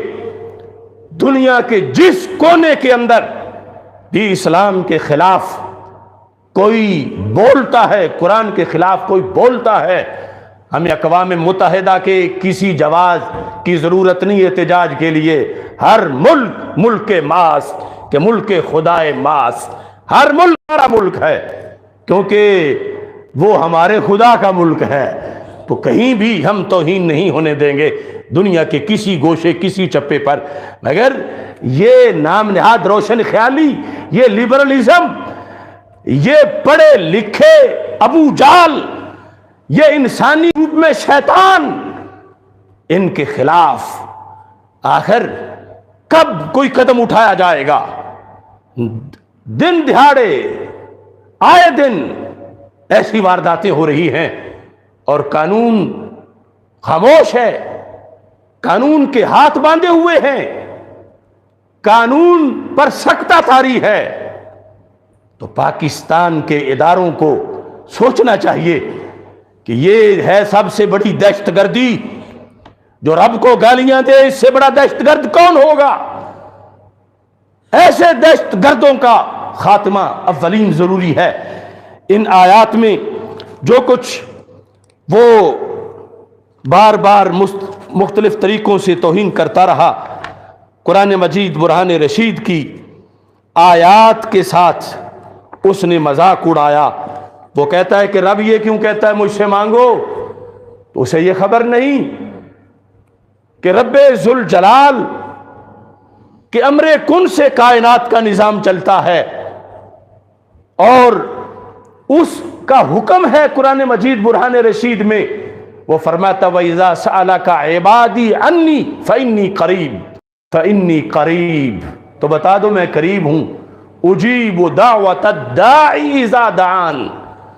کہا جب بھی کوئی دعا مانگتا ہے میں اس کی دعا کو قبول کرتا ہوں۔ یعنی یہ تو اس کا کرم ہے کہ اس کا دروازہ بند نہیں، یہ اس کا کرم ہے کہ وہ کہیں دورے پہ نہیں جاتا، یہ اس کا کمال ہے کہ وہ تھکتا نہیں، یہ اس کی شان ہے کہ وہ سوتا نہیں۔ وہ کہتا ہے اجیب دعوت الداعی اذا دعان، اجیب دعوت الداعی اذا دعان، جب بھی کوئی مانگے گا میں دوں گا، میں اس کی دعا کو قبول کروں گا۔ اب ادھر اس کی شان، اللہ کی شان، اور اس کے نزدیک نقص، ادھر قرآن اور اس کے نزدیک اس کے خلاف یہ بدتمیزی کا طوفان۔ یہ سوچنا چاہیے کہ اس نے کس طرح ہماری اس کتاب مبین کے خلاف بغاوت کی ہے۔ رب ذوالجلال فرماتا وقال ربکم ادعونی استجب لکم، کہا تمہارے رب نے مانگو مجھ سے میں تمہیں دوں گا، مجھ سے دعا کرو۔ اب یہ تو ہماری شان ہے اس امت کی، پہلے صرف نبیوں کے لیے اللہ کی فرمائش ہوتی تھی مانگو میں دوں گا، صرف نبیوں کو، کسی نبی کی، کہ رب نے سرکار کے صدقے پوری امت کو ہی کوٹا دے دیا ہے۔ وقال ربکم ادعونی استجب لکم، کہا تمہارے رب نے تم مجھ سے مانگو میں تمہیں عطا فرماؤں گا۔ تو یہ شخص کس قدر دین کا دشمن ہے، امت کا دشمن ہے، قرآن کا دشمن ہے، رسول پاک صلی اللہ علیہ وسلم کا دشمن ہے، اللہ کا دشمن ہے، بیک وقت کتنی لعنتوں کا یہ مستحق ہے کہ اس نے امت کے امتیازات بھی ٹھکرائے، رسول پاک صلی اللہ علیہ وسلم کی وجہ سے جو انعامات ہیں ان کے خلاف یہ باتیں کر رہا ہے۔ میرے آقا صلی اللہ علیہ وسلم کے فرامین، آیات، ان کے ساتھ ساتھ اب میں اس شخص کے لحاظ سے جو حکم بنتا ہے وہ بھی بیان کرنا چاہتا ہوں۔ اس سے پہلے ایک حدیث شریف سے رب ذوالجلال کی عظمتیں جو اس کے خرافات کے مقابلے میں حقیقت کی ترجمانی کرتی ہیں، مسلم شریف میں ہے، ہمارے آقا صلی اللہ علیہ وسلم سے حضرت ابو ذر غفاری رضی اللہ تعالی عنہ روایت کرتے ہیں، اللہ فرماتا ہے کلکم جائع، کوئی سونے کے محل میں بیٹھا ہو، کوئی ارب کھرب پتی ہو، کوئی کتنا لینڈ لارڈ ہو، اللہ فرماتا ہے تم بھوکے ہو، کلکم جائع الا من اطعمتہ، مگر وہ کھاتا ہے جسے میں کھلاتا ہوں، اگر میں نہ کھلاؤں تو کسی کے کنٹرول میں رزق نہیں، وہ نہیں کھا سکتا۔ اور فرمایا کلکم عارن الا من کسوتہ، تم سارے ننگے ہو، کپڑے اسی نے پہنے جسے میں نے پہنائے ہیں، اگر میں نہ پہناؤں تو کوئی کپڑا نہیں پہن سکتا، یہ اس کا اختیار ہے۔ اور عمر جلیل جیسے باغیوں کو تو ابھی یہ جو سرکار دو عالم صلی اللہ علیہ وسلم کی امت کے لحاظ سے سرکار کا صدقہ ہے، ایسے لوگ بندر بننے سے بچے ہوئے ہیں، خنزیر بن جاتے۔ اللہ فرماتا ہے کلکم عارن الا من کسوتہ، تو یہ بندہ جب بول رہا تھا کپڑے پہن کے، اسے ڈوب مرنا چاہیے اگر ذرہ بھر بھی اس میں کچھ، اور مجھے گالیاں دے رہا ہے یہ میں نے ہی تجھے کھلایا ہے ورنہ تو نہیں کھا سکتا تھا، یہ جو کپڑے پہن کے تو بیٹھا ہے یہ میں نے پہلائے ہیں، اگر میری قدرت نہ دیتی تو تو نہیں پہن سکتا تھا۔ اور خالق کائنات جل جلالہ نے، اور خالق کائنات جل جلالہ نے یہ واضح کر دیا، یہ کہتا اللہ کی الجھنیں بڑی ہیں، اللہ کے مسائل بڑے ہیں۔ اللہ فرماتا ہے یا عبادی لو ان اولکم وآخرکم وانسکم وجنکم کانوا علی اتقى قلب رجل واحد منکم ما زاد فی ذالک فی ملکی شیئا، اے لوگو اگر تم سارے اول سے آخر تک، جن بھی انسان بھی، فرمایا تم سارے اتقا بن جاؤ. اتقا سپرلیٹو ڈگری ہے تقوی کی، متقی ترین بن جاؤ تم سارے. تو پھر فرمایا ما زاد ذالک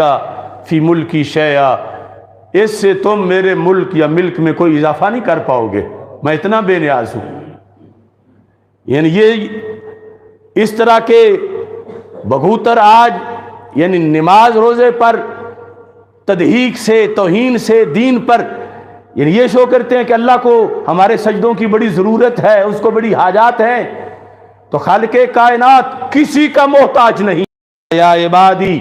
لو ان اولکم وآخرکم وانسکم وجنکم کانوا علی افجر قلب رجل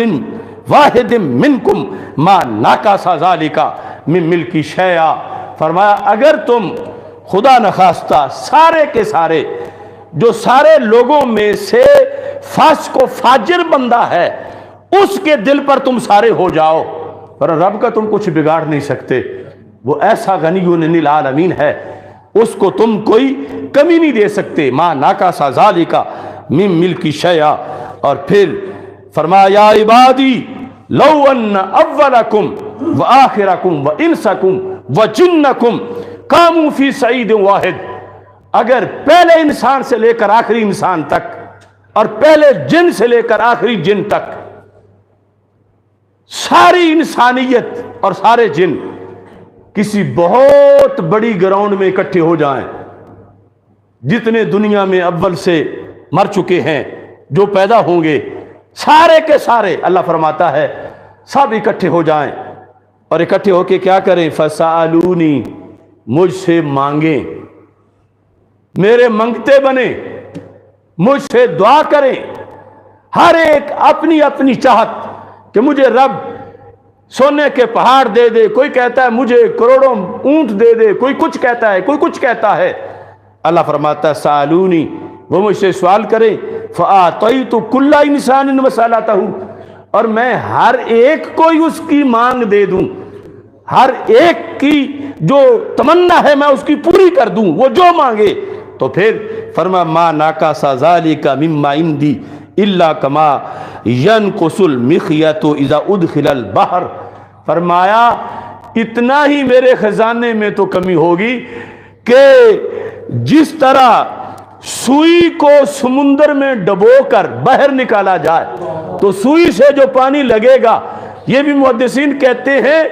حالانکہ حقیقت میں یہ کمی بھی نہیں ہوتی، لیکن لوگوں کو بتانے کے لحاظ سے میرے تو وہ خزانے ہیں، میرے پاس تو اتنا ہے. تو یہ امر جلیل جیسے ملعون رب ذوالجلال کو محتاج بتا کر کہ اس کی حاجات ہیں، اور وہ یہ کہتا ہے کہ مجھ سے مانگو، اور یہ کہتا ہے آگے سے کہ میں نے کہا تو خدا ہی رہے اور تو وزیر اعظم نہ بن کہ میں تو اس سے کوئی ٹھیکے نہیں لینا چاہتا.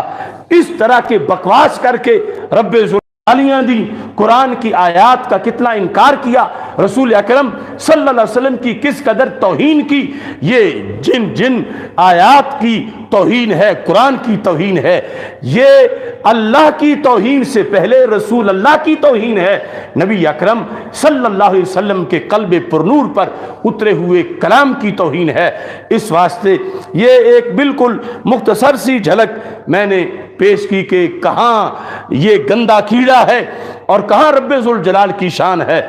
اور اس نے کس حد تک خلاف ورزیاں کی ہیں اور کس حد تک اس کے جرائم ہیں. اب یہ ہے کہ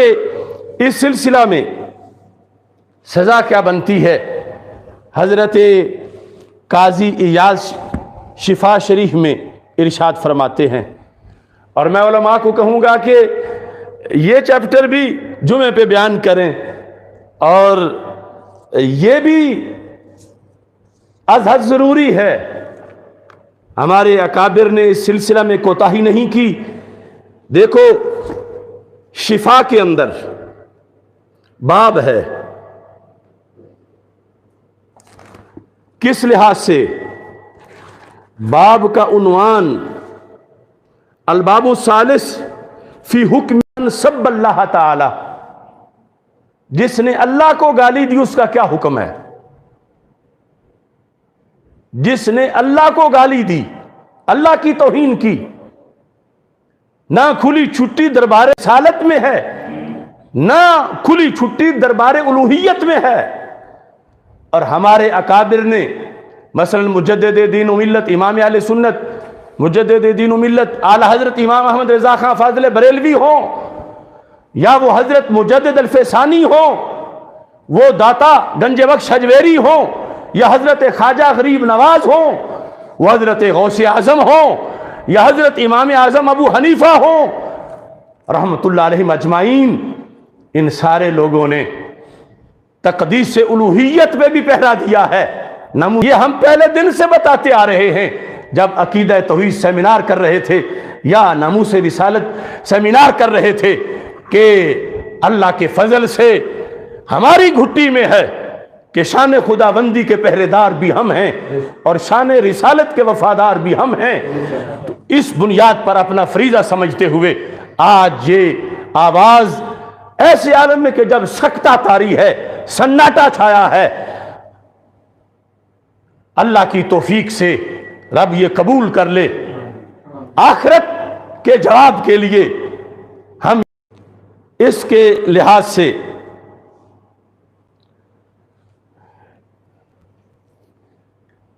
دو سو 95C کا جو قانون ہے،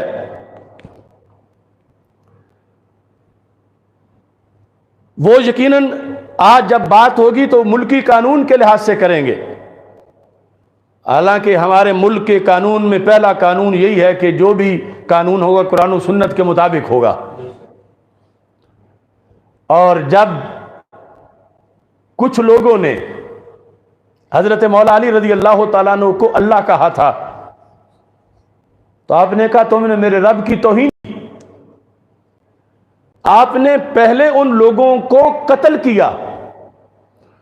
پھر ان پر لکڑیاں ڈال کے آگ لگائی، یعنی ان کی ہڈیاں اور بوٹیاں بھی جلا کے راکھ کی، تب جا کے آپ کا غصہ ٹھنڈا ہوا۔ کہا جا رہا تھا کہ صرف قتل کر دینا کافی ہے، یہ جلانے کی کیا ضرورت تھی؟ مولا علی کہتے میرے اللہ سے جو میرا پیار ہے وہ میرا غصہ ٹھنڈا تب ہوگا جب میں ان کے ساتھ ایسا سلوک کروں گا۔ تو 295C جو قانون ناموس رسالت ہے، اس قانون کے اندر ہی یہ بات ہے کہ جب کوئی شخص اللہ کے رسول حضرت محمد مصطفیٰ صلی اللہ علیہ وسلم کی توہین کرے تو واجب القتل ہے۔ تو جو اللہ کے رسول کا اللہ ہے، جس کے رسول کی توہین اتنا بڑا جرم ہے، اس کی اپنی توہین کتنا بڑا جرم ہوگی۔ لہذا توہین رسالت کا قانون ہی توہین الوہیت کے جرم پر بھی بطریق اولا استعمال کیا جائے گا، کیونکہ یہ اللہ کی شان، یقیناً ہمارے آقا صلی اللہ علیہ وسلم کی عظمت و شان کی ہمیں کوئی حد نظر نہیں آتی، لیکن آخر یہ حد ہے کہ آپ اللہ نہیں ہیں، اللہ کے عظیم بندے ہیں، اور اللہ تو پھر اللہ ہے۔ تو جب سرکار دو عالم صلی اللہ علیہ وسلم کی ادنا سی توہین پر سزا موت ہے، تو اللہ تعالیٰ کی توہین پر، اور یہ کوئی ایک توہین تو نہیں، یہ تو سراسر گالیاں ہیں، یہ تو زندیق ہونے کا ایک پورا پلندہ ہے، یہ تو اتنی سزائیں بنتی ہیں کہ بندہ بیان کرتا کرتا تھک جائے۔ اس بنیاد پر بھی سزا اس شخص کی قتل ہے کہ شفا شریف کے اندر یہ حدیث شریف موجود ہے، سنن ابن ماجہ میں یہ حدیث شریف موجود ہے، حدیث نمبر 2500 عنہ یہ روایت کرتے ہیں۔ اب جتنی تقریر سنی اس کے خرافات کے کچھ تذکرے کے بعد آیات میں نے کہا کہ جواب کے لحاظ سے آپ نے آیات کو پیش نظر رکھنا ہے کہ اس نے کتنی آیات کا انکار کیا اور کتنی آیات کے خلاف اس نے بغاوت کی، تو رسول اکرم صلی اللہ علیہ وسلم ارشاد فرماتے ہیں من جہاد آیۃ من کتاب اللہ، جس شخص نے قرآن کی فقط ایک آیت کا انکار کیا، اس نے تو سینکڑوں کا انکار کیا، من المسلمین، مسلمانوں میں سے، جس طرح کے امر جلیل ہے، جس نے مسلمان ہو کر قرآن مجید کی ایک آیت کا بھی انکار کیا، فقد حل ضرب عنقہ، تو اس کی گردن مارنا حلال ہو گیا، یعنی اس کا سر اتارنا، کہ اس نے یہ جرم کیا۔ یہ حکومت کے لحاظ سے ہم حوالہ جات پیش کر رہے ہیں، 295C کو ایکٹ لو تو پھر بھی، اور علیحدہ جو شریعت کے اندر سب الوہیت کے لحاظ سے قانون ہے، اس کے لحاظ کو دیکھو، آیات قرآن کے انکار کو دیکھو، تو یہ سزا رسول پاک صلی اللہ علیہ وسلم کی حدیث بیان کر رہی ہے، اور اس شخص نے ایک آیت کا نہیں سینکڑوں آیات کا انکار کیا ہے، پھر توہین کی ہے، پھر گالیاں نکالی ہیں، رب ذوالجلال کو تنقیص کی ہے، تضحیک اور استہزاء اڑایا ہے رب ذوالجلال کی شان قدرت کا۔ اس میں ہمارے قانون کے اندر کچھ لوگوں کی ایک دوسری رائے چونکہ آ سکتی ہے، میں پہلے اس کا ذکر کر دوں۔ یہ دا پاکستان پینل کوڈ کے اندر 279 صفحے پر 295B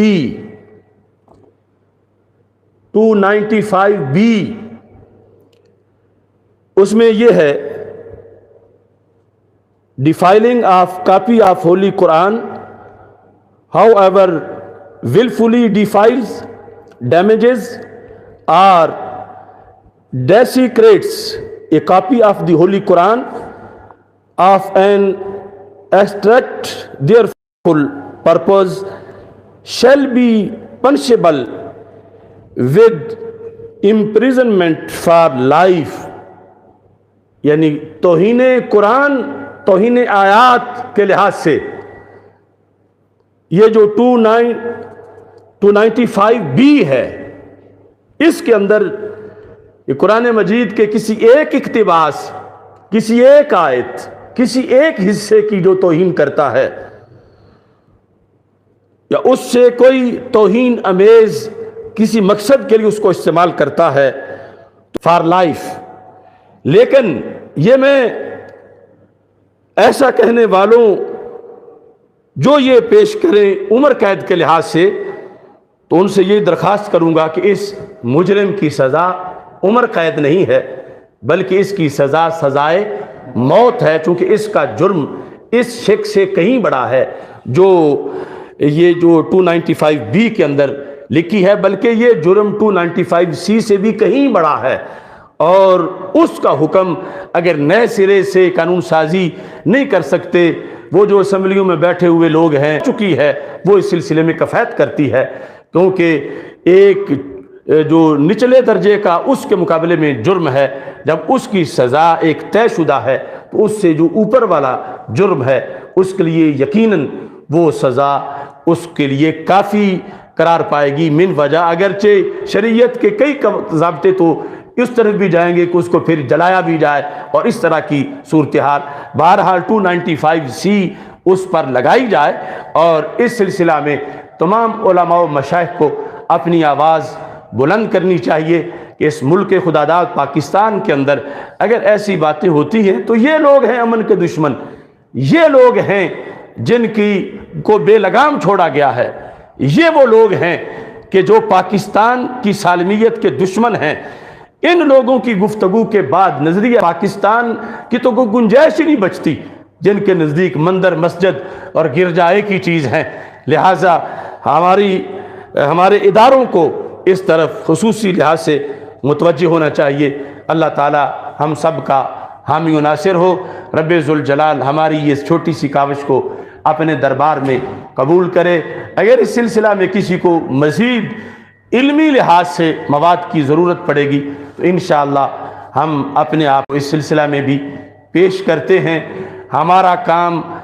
اس مسئلے کے لحاظ سے جو بھی روزانہ مسائل پیدا ہو رہے ہیں امت کو باخبر کرنا، اور اس سلسلہ میں جو شرعی رہنمائی ہے جس حد تک ہم کر سکتے ہیں وہ اللہ کی توفیق سے